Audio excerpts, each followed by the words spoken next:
Okay, so before I start the review, the whole every Friday thing, I'll try, but I'll likely end up being a day or two late. But I still plan on reviewing it episode by episode the week that it came out. Okay, so episode 17. Well, it was fun.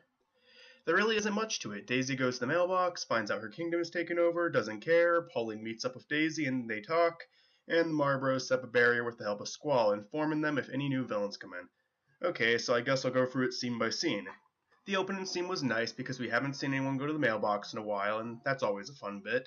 It also developed Daisy further, as since the beginning of the show, she treated herself like royalty, and now she seems to be okay with the idea of being a normal person and becoming less spoiled as the show goes on, which is a way more likable direction to take this character. The scene with Pauline and Daisy, well, everyone seemed to call it out in the comments, and yes, it was awkward. Daisy randomly breaking the fourth wall was kind of weird, and while I love the more crazy Pauline that Mario World introduced, I think maybe the acting was a little too overdone in this one.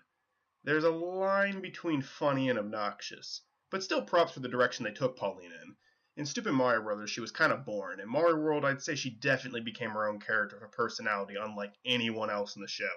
I'm glad they keep bringing her back, too. I didn't expect to see her after she poisoned Mario. I do think she's one of the funniest characters in the show, so I'm always happy to see her.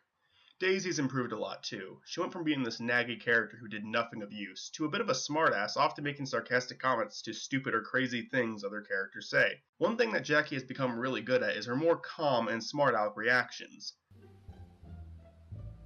Hey, Daisy! Oh, great.